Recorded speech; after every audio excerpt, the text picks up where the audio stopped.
What up, YouTube? So today is going to be part 2 of the Honda Civic ep3 k24 swap, and it's time to start taking this thing apart. So first thing we're going to do is get this battery disconnected so we don't get shocked or anything, which is probably just 2 10s right here, actually 3 10s, just to disconnect it and get that out of here completely.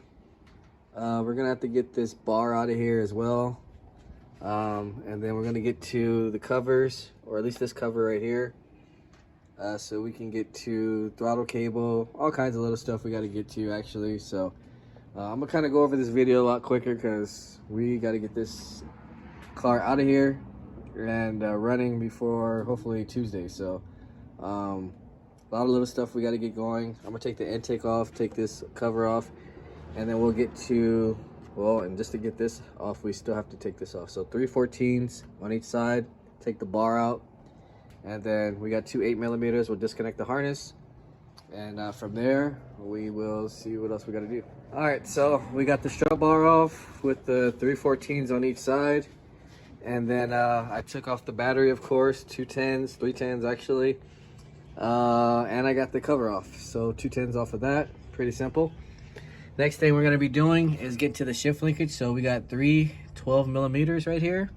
We got 2 cotter pins that we got to take off.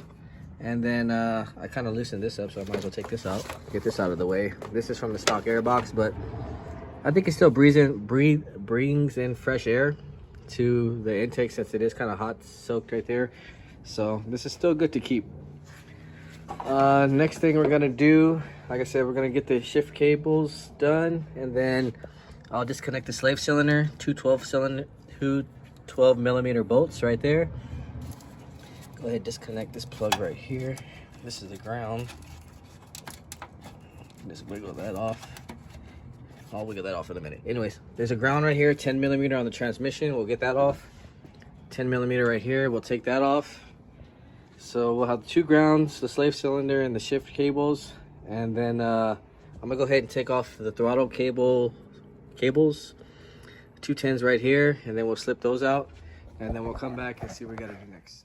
All right, so we pretty much got our grounds taken off the motor bracket on this side, and then I still gotta do this one on the tranny. I forgot that one, but I got the slave cylinder off, shift linkage, and throttle cables all disconnected. Next thing I'm gonna do is take this battery tray out and start disconnecting the fuel line, the evap, and the brake booster. And I'll probably start getting to the exhaust manifold. So I gotta take off the 4 12s right here off the cover, and then 5 14s on the head. I believe I can take this motor out with the manifold still in there. Yeah, so we'll get to the tray, start getting to the cover, and then get most of the lines, the evap, the brake booster, and fuel off, and then we'll come back. All right, so we got the battery tray off, we got our ground off the transmission, we got our evap and our fuel and brake booster all taken apart right now. I took off the bolt off of the exhaust manifold and the heat shield.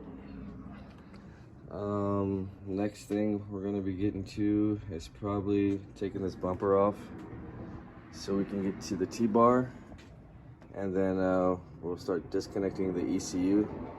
So we gotta take these little tabs off and actually start taking out the wiring harness and disconnecting it from the ECU itself. So you just pull up and pull down.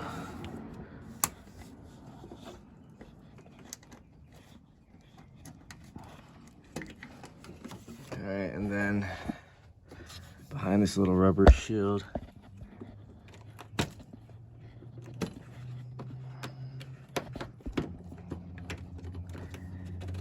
we got these clips right here. You can see these clips right here. You just push them down, and then this will pop out. And then let's see where the ECU is at.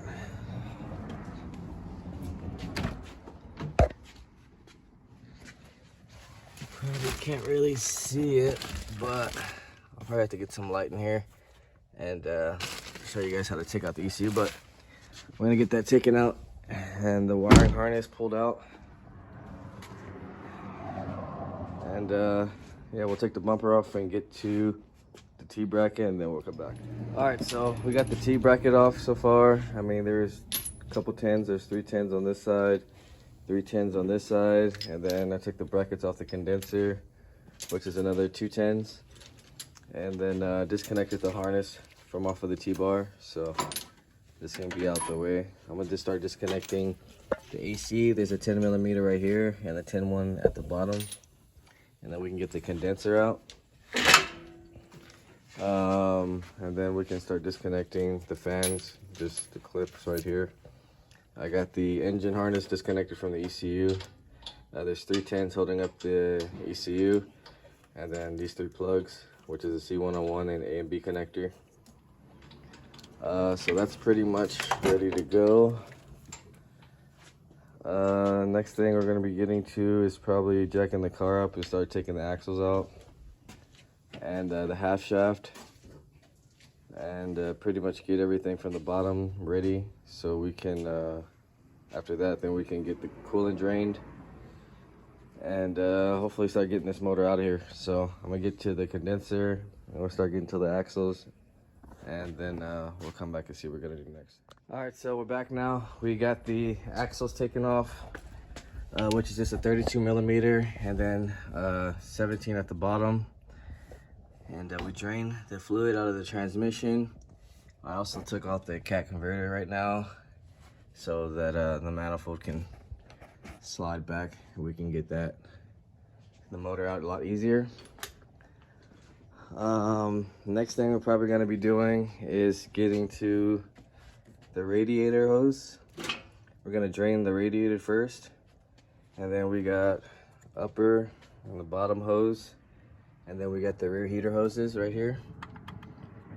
So we get to pop those off. And then I already went and did the rear 3 bolts for the rear mount. So that's gonna be done. We'll do the front one up here, which is a 17. And then that should pretty much get us ready to start getting this motor out of here. Yeah, so get to the radiator hoses. We're gonna drain it real fast, and then we'll come back. We still got the AC lines we got to take off of the the compressor, which are 2 10s, and then there's a 10 on the subframe right here, and that should be it as far as that. So I'm gonna go ahead and knock that out real quick, and then we'll come back. All right, so we got our radiator out, our AC compressor disconnected, and the AC lines disconnected as well. There's just 2 10s. We got our heater hoses taken out, and I pretty much started loosening the bolts for the mounts. So we got this mount, it's a 17. We got 4 17s, and then the 3 right here. I took the bottom 2 out already, and then we got these 3 17s over here. And we'll get the cherry picker and pick this thing out, and that'll be pretty much it for this video. And then yeah, the next video will be pretty much prepping the K24 and getting the transmission put on and everything, etc. But let's get this one out, and then we'll come back in this video. All right, so the motor is out, and pretty much it's time. Next time we'll be cleaning up the engine bay and getting the K24 prepped. If anyone is interested in the motor, just like the bare long block, you can hit me up as well, because that is for sale. We will be using the intake manifold, all the water pump accessories and everything, so you'll pretty much see what's going to be left of it. But this is a good engine. Watch the last video if you want to see how it drives and everything. Didn't have any check engine lights or nothing like that. So other than that, if you haven't, like, share, subscribe, comment, let me know what you guys think. Definitely hit that like so we can get the algorithm to catch on to these videos and everything, because a lot of people could use this information. Other than that, I'll see you guys on the next video.